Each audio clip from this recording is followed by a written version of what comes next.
The streetlight outside my home on Oakwood Lane flickered twice before holding steady, like it was trying to steady me too. I couldn't sleep anyway. A cup of cold coffee sat forgotten on the kitchen counter, while the old furnace clicked on and off in the quiet house. My daughter Piper had finally drifted off after her third glass of water and another careful check for monsters under the bed. Then came the knock.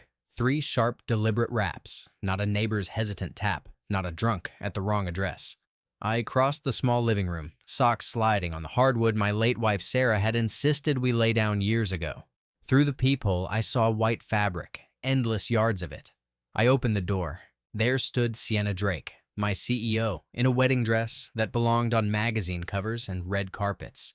Silk and lace caught the porch light and turned her into something between a fallen star and a ghost. Makeup ran in dark rivers down her cheeks, her elaborate updo listed sideways like a ship giving up the fight.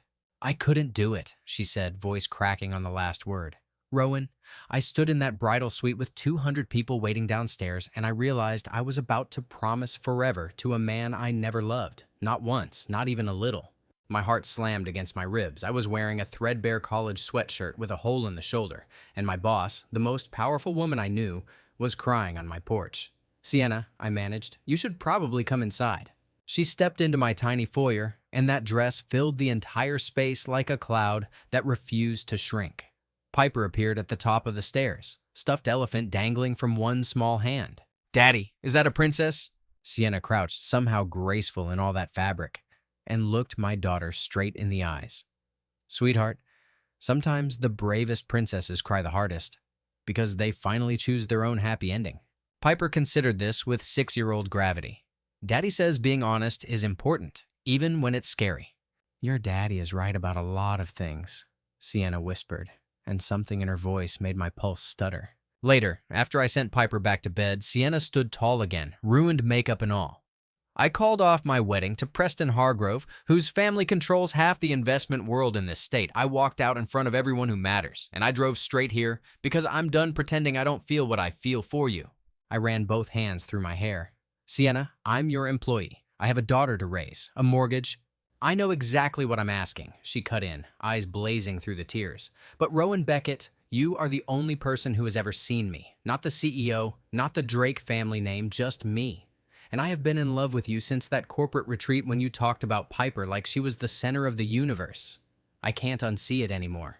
The silence stretched between us until the furnace clicked off and a dog barked somewhere down the street.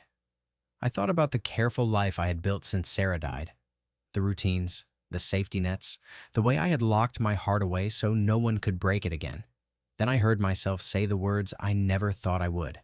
In that heartbeat, I found myself saying, "Sienna, you've just shattered every wall I built around my heart, and I don't want them back." She smiled through fresh tears. "Then stop pretending you don't feel this too." I pulled her into my arms. She buried her face against my shoulder and sobbed like she had been holding the weight of the world for years. I held her while the night settled around us, knowing everything was about to change. The next morning brought chaos, but I faced it with a resignation letter in my pocket and fire in my veins. In the boardroom, they tried to tear us apart. HR, lawyers, board members, all circling like sharks. I stood up and looked every single one of them in the eye. "You want to fire me? Fine. But don't you dare call her unhinged for finally being honest. That took more courage than any of you have shown in your entire careers." Then the truth exploded. Preston's secret plan to steal the company through the marriage, the board members who had betrayed her. I watched Sienna rise like a queen reclaiming her throne. She saved the company, saved us, and in the middle of that storm, she reached for my hand right there in front of everyone. "Rowan, I spent 34 years letting other people write my story. I'm not doing it anymore. Stay with me, not as my employee, but as the man I choose every single day." I tore my resignation letter in half on the spot. Then I guess I'm not quitting. The scandal hit like a hurricane. Headlines, reporters, even a brick through my window with the word homewrecker wrapped around it.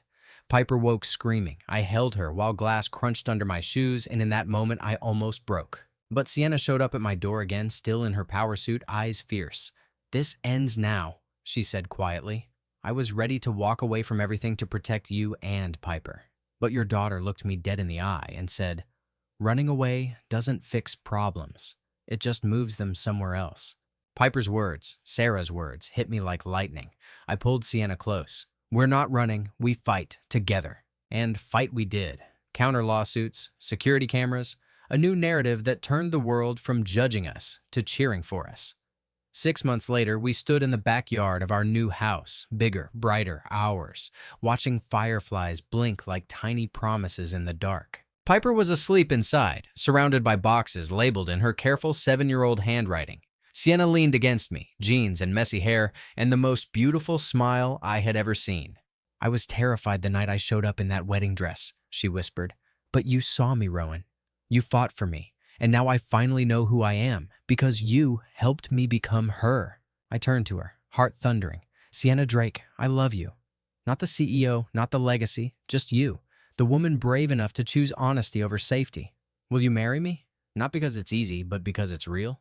She laughed through happy tears, pulled me down for a kiss that tasted like forever, and whispered against my lips, "Yes, obviously. I'd marry you even if you were terrible at proposals, which you kind of are." We stood there laughing, while the fireflies danced approval around us. Piper would wake to pancakes and two people who had learned the hardest, most beautiful truth: the scariest doors are the ones most worth opening. And every evening after that, when the fireflies came out, we sat on our porch and reminded each other, the bravest love isn't perfect. It's honest, it's ours, and it's worth every single risk we took to get here. I still remember the exact moment my entire world shifted. There she was, Sienna Drake, my powerful CEO, standing on my porch in her breathtaking wedding dress, mascara running down her cheeks like rain on glass. In that freezing midnight air, I learned the single most valuable lesson life has ever taught me. True freedom isn't found in comfort or perfection. It's born the second you find the courage to choose radical honesty over a beautifully packaged lie. Sienna looked straight into my eyes and said with a trembling voice, "Rowan, I couldn't fake loving him anymore. My heart had already chosen you long ago. And tonight, I finally stopped running from that truth." Those words cracked something open inside me. For years, I had hidden behind my responsibilities as a widowed father, too scared to admit what I felt for her.